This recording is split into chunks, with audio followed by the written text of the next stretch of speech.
Olá, eu sou a Fabielle, contadora, especialista em E-Social. Iremos tratar em 5 aulas várias informações pertinentes a esse novo conceito no envio de dados para o governo federal. Além de tratar dos conceitos, de dados e datas, iremos também passar informações de como implementar o projeto na sua empresa, como implementar o E-Social, quais são as dicas, o passo a passo para chegar nessa implementação com sucesso. Além de passar também informações sobre sistemas complementares ao E-Social. O nosso objetivo é auxiliá-lo no seu desenvolvimento. Iremos iniciar pela parte de conceitos. O E-Social, ele é um instrumento de unificação de dados. Quais são esses dados? Trabalhistas, previdenciais e fiscais. Todos esses dados hoje que já transmitimos para o governo terá uma nova forma de envio e essa nova forma visa uma unificação. Além ainda de padronizar a forma de transmissão, a validação, o armazenamento e também a distribuição dessas informações. Tudo isso irá criar um ambiente do E-Social, um ambiente nacional de dados. O E-Social, ele foi instituído através de um decreto, o decreto 8.373 de 2014, mas foi em 2018 que as primeiras empresas passaram a enviar dados ao E-Social. Então, a obrigatoriedade iniciou em 2018. Os grupos de empresas têm datas diferentes e momentos diferentes para enviar todas essas informações do E-Social, e nós veremos isso adiante. Os entes, que são participantes do projeto E-Social pela parte do governo, nós temos aí a Receita Federal, o INSS, o Ministério do Trabalho e também a Caixa Econômica Federal. Esses são os entes responsáveis pelo projeto, por todos os dados que nós temos que enviar, a forma, pelo próprio sistema e também quando enviar.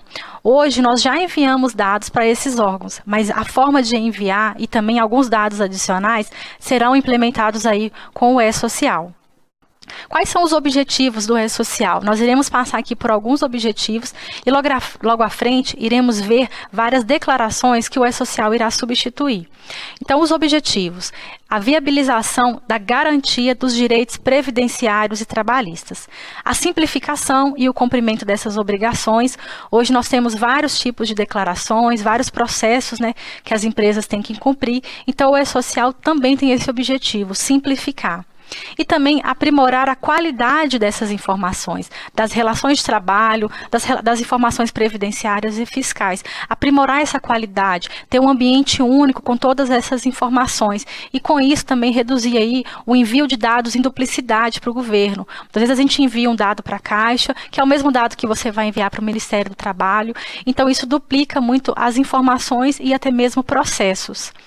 Antes do E-Social, como a gente disse, nós temos várias declarações a serem enviadas. Essas declarações, em um determinado momento, elas passarão a não mais existir, elas não terão que ser transmitidas. Nós falaremos disso adiante. Mas falando de como é hoje a nossa vida antes da obrigatoriedade do E-Social, sabemos aí que as empresas enviam várias informações em vários momentos, tanto para a Caixa, quanto para a Receita, quanto para o Ministério do Trabalho. Então a empresa vai enviando esses dados. É claro, tem um sistema que garante o envio desses dados, mas é um sistema que não garante aí um ambiente nacional de informações. A gente envia o dado para cada órgão específico, em cada momento específico também. Após o E-Social, o objetivo é que todos esses dados sejam colocados aí nesse ambiente, que a gente chama de ambiente nacional, e cada órgão irá buscar essas informações, sendo aquelas que são pertinentes ao órgão, ou seja, a Caixa vai lá buscar as informações que cabe a ela fiscalizar ou viabilizar, a Receita Federal da mesma forma. E com isso a empresa simplesmente vai enviar as informações, claro, seguindo aí todos os preceitos do E-Social, mas cada órgão irá nessa base, nesse ambiente e buscar as informações que são de sua responsabilidade. Falando das declarações que nós temos hoje e que com o E-Social serão substituídas, nós temos aí o PPP, a GPS, que também é gerada através da CEFIP, da GFIP, que é um sistema que hoje alimenta informações da Caixa, Receita Federal. Nós temos a DIF, que é a Declaração do Imposto de Renda, CAGED, a CAT, que é a Comunicação do Acidente de Trabalho. Então, são várias declarações, cada uma com uma forma de envio, com um sistema para enviar. Algumas são online, outras você faz um formulário e faz a impressão desse formulário. Então, todas essas informações, elas serão substituídas pelo e-social, mas cada uma terá o seu momento. Até então, nós temos a GFIP, né, a substituição da GFIP, que é a guia de recolhimento. Essa terá uma data específica a ser substituída. Isso já está previsto no manual. Mas as demais dependerão aí do órgão responsável fazer essa publicação, divulgar, informar quando e como essas declarações não mais passarão a ser obrigatórias. Então, é importante acompanhar essas publicações aí do e-social e de todos os entes que compõem o e-social. O e-social também tem toda uma base de informação que compõe aí a sua documentação técnica. Toda essa documentação, ela está disponível no site do e-social. A gente vai falar aqui um pouquinho dessas documentações, que é importante que todos façam a leitura e se atentem aí a todos os dados que esses documentos compõem. Nós temos o Manual de Orientação do e-social, que já está na versão 2.4.02, por isso é interessante, por isso é importante acompanhamento dessas atualizações. Nós temos os layouts e as notas técnicas que trazem aí informações complementares ao manual, que seguem aí a mesma versão do Manual 2.4.02. Nós temos as notas orientativas, onde o comitê do e-social, né, os órgãos que compõem aí o comitê do e-social, nos informam e nos ajudam aí a entender e até mesmo explicar algumas informações, principalmente aí no início do e-social, como proceder, complementando também o manual. E a nota de documentação evolutiva, que trouxe aí várias informações complementares ao e-social, como novos eventos. Então, é importante acompanhar toda a atualização dessa documentação e também fazer estudos delas. A legislação do e-social, nós temos o decreto, né, que instituiu o e-social, mas nós também temos várias resoluções que foram publicadas e nós temos aqui as 3 últimas publicadas e que trouxeram informações importantes do e-social. Nós temos a resolução número 02 de 2016, que fala da obrigatoriedade e dos grupos de empresas do e-social. Nós temos a resolução número 03 de 2017, que trouxe o faseamento do e-social. E nós temos a resolução número 04 de 2018, que alterou esse faseamento já instituído pela resolução número 03 de 2017. Essa resolução número 04 de 2018, falaremos dela quando for... Essa resolução número 04 de 2018, iremos abordar ela nos grupos que iremos tratar logo à frente. A obrigatoriedade do e-social. Nós temos 4 grupos, né, de entes, de empresas, que deverão enviar os dados ao e-social em 3 datas distintas. Então, cada um desses grupos tem um momento de iniciar no e-social. Janeiro de 2018 foi o momento do grupo 1, que são as grandes empresas que tiveram faturamento acima de 78 milhões de reais em 2016. Julho de 2018 é o grupo 2. Esse grupo compõe aí todas as empresas que tiveram faturamento até 78 milhões de reais em 2016. O grupo 3 e o grupo 4 têm a sua obrigatoriedade em janeiro de 2019. O grupo 3 são os órgãos públicos e o grupo 4 é o segurado especial e o pequeno produtor rural pessoa física. Então, cada ente, cada empresa terá o seu momento de enviar os dados para o e-social. Então, é importante que você faça aí a avaliação em qual grupo a sua empresa se encaixa e em qual momento ela passará a enviar os dados para o e-social. Agora nós iremos detalhar grupo a grupo quando inicia cada fase do e-social. Nós falamos aí que a resolução número 03 de 2017 trouxe o faseamento. Esse faseamento constitui 5 momentos. Cada momento terá uma data específica e dados a serem enviados. Iremos detalhar aqui grupo a grupo. Para o grupo 1, que são as grandes empresas, nós temos a fase 1, que iniciou em janeiro de 2018, e os dados a serem enviados nessa fase são os dados da empresa, do empregador. Na fase 2, o seu início foi em março de 2018. Nessa fase, são enviados todos os dados dos empregados, todos os seus vínculos.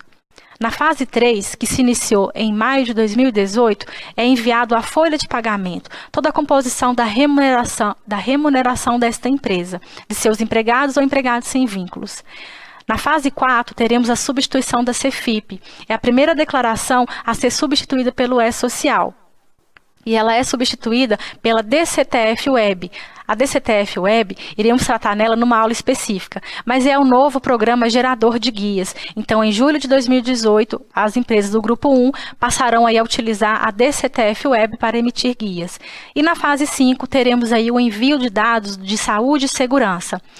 E será em janeiro de 2019. Então, esse é o faseamento do Grupo 1, que são as grandes empresas. O Grupo 2 vai iniciar no E-Social em julho de 2018. Nesse momento, ele irá enviar os dados das empresas, na fase 1. Na fase 2, irá enviar todos os dados de empregados. Essa fase irá iniciar em setembro de 2018. A fase 3, que é a folha de pagamento, será enviada a partir de novembro de 2018. A fase 4, que será a substituição da CEFIP e com aí o início da DCTF Web, ela será em janeiro de 2019. E a fase 5 será também em janeiro de 2019 para o envio dos dados de saúde e segurança. Para esse grupo, nós temos uma particularidade, que foi aí divulgada através da resolução número 04 de 2018. Para um grupo de empresas, o faseamento poderá iniciar em novembro de 2018, ou seja, para as microempresas, empresas de pequeno porte que têm faturamento aí de 4,8 milhões de reais e para o microempreendedor individual, que é o MEI, com empregados.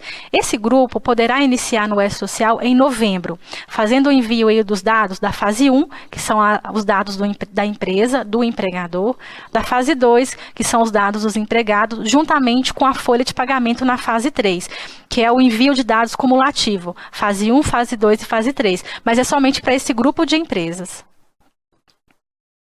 Grupo 3 e também o Grupo 4. O Grupo 3 são os órgãos públicos e o Grupo 4 é o segurado especial e o pequeno produtor rural pessoa física. O faseamento para esses dois grupos irá iniciar em janeiro de 2019 para os dados do empregador. Então, essa é a fase 1. Será enviado todos os dados da empresa.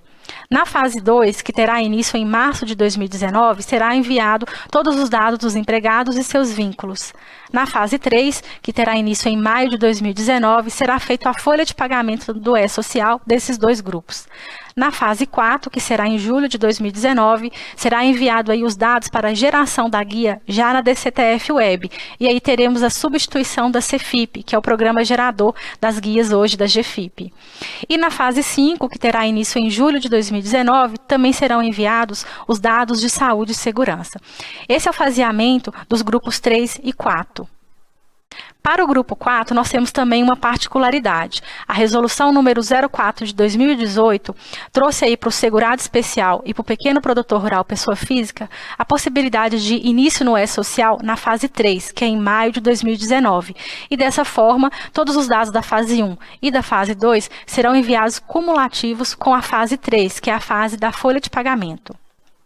Nessa primeira aula, nós vimos aí o conceito do E-Social, a sua obrigatoriedade, quais os grupos compõem e quais as fases do E-Social.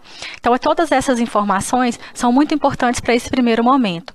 Na próxima aula, iremos identificar e também conhecer os eventos do E-Social, que são o conjunto de informações a serem enviadas.